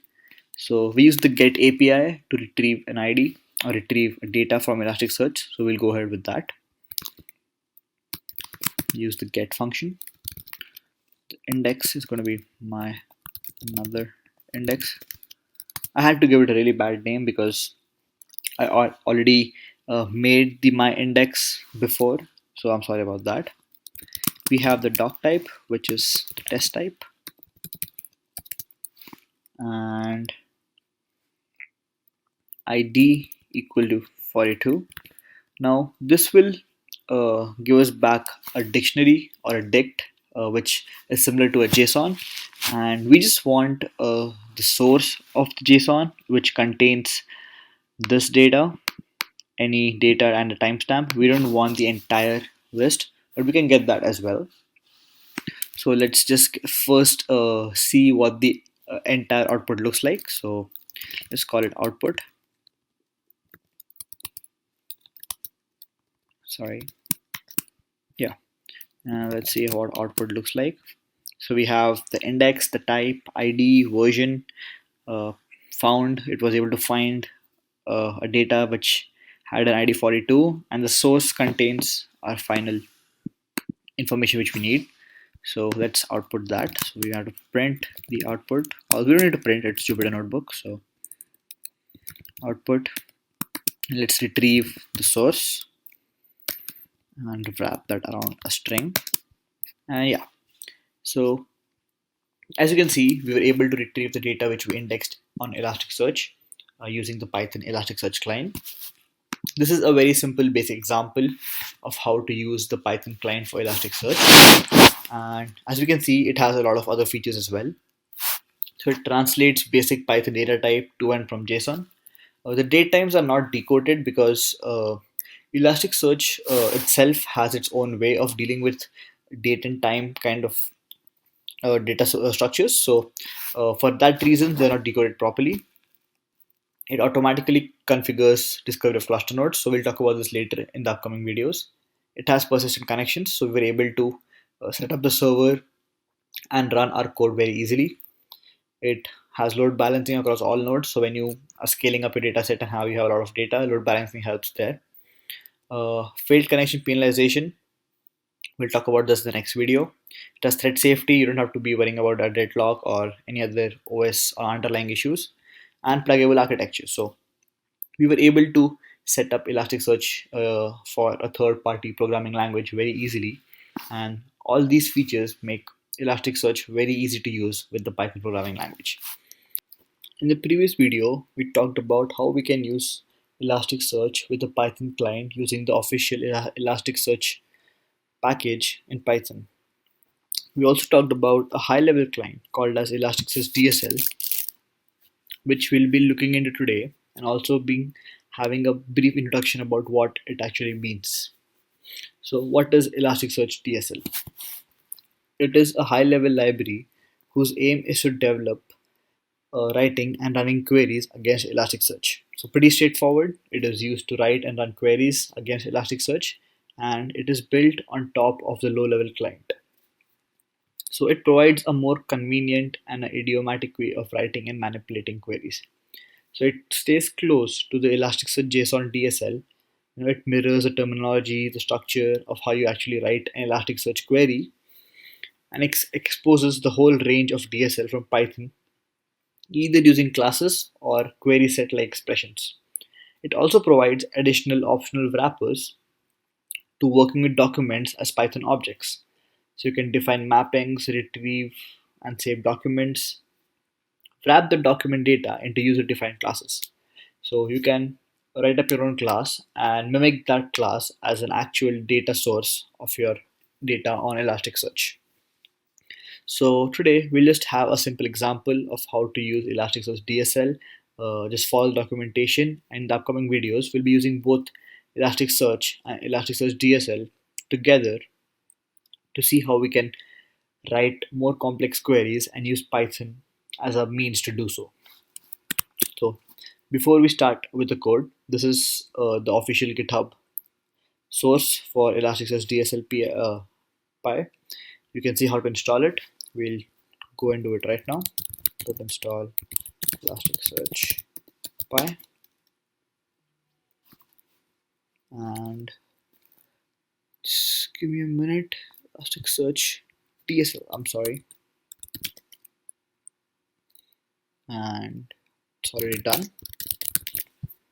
Now let's go ahead and actually focus on the documentation example which we have here. We'll code this up, and we have already indexed a piece of data which was any data and the timestamp using the datetime Python framework. So we'll be using the same index and the same data to retrieve it or to search for it and see if we can get the results back.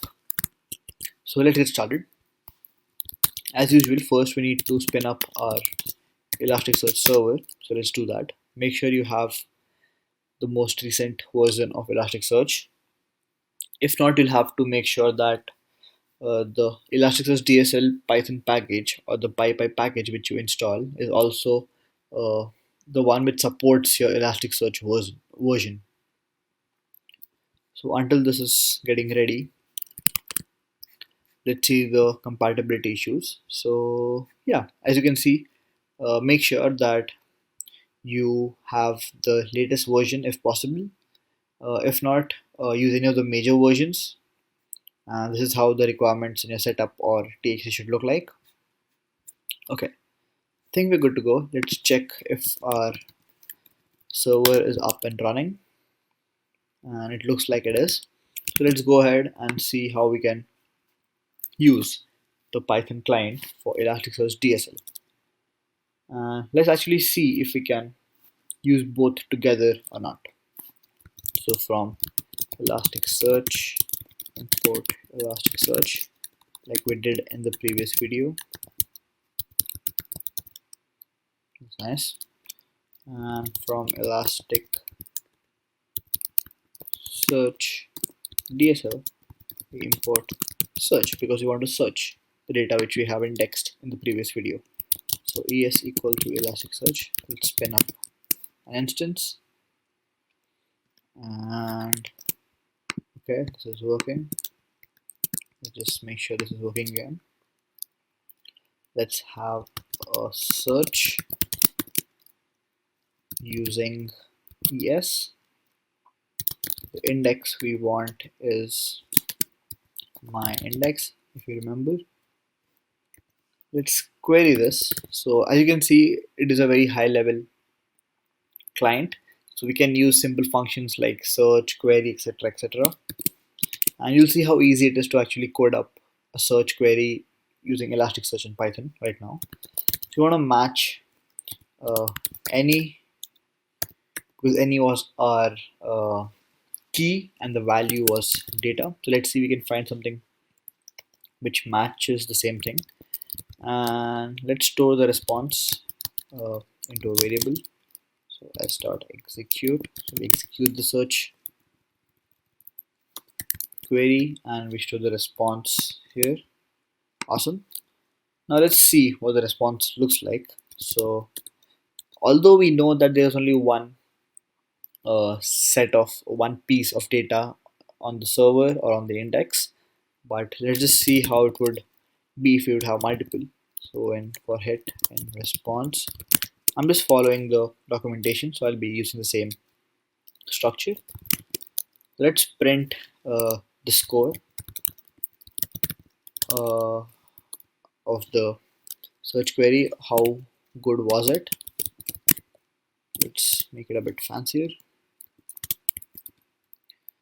Then let's see the any part. So key for any, or let's just say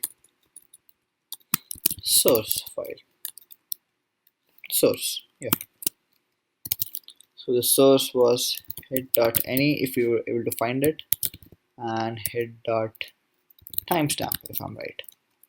So this should give us the score of how relevant the document was, and the source, which was hit.any, and timestamp, which you both need. And yeah, as you can see, the score was 0.28. The source was data because we had any data, and this was the timestamp which we used using date time.now. And this is how we use Elasticsearch DSL with Elasticsearch to search for queries very easily. So as you see, the main piece of code here, which is used to search on the index, we have a simple search functionality using the Elasticsearch client. This is how we connect to the Elasticsearch low-level client and also the server. The index we use is my index, which we had done in the previous video. And then we have a function called query, where we use the match query and we do it on the key being any, and what we're looking for is data. We execute this query and store that in a response. Then for each hit we get for the response, we print out the score and the source. Since our piece of data had only two columns, two keys, which is any and timestamp, we print both of them here. And we can also see how the hit looks like. So if you want to see the entire thing, we can just print the entire thing. So it is an object, a hit object with score, and this is our source, and this is the ID, which is 42. This is how we use Elasticsearch DSL with Elasticsearch to search for data inside an Elasticsearch index.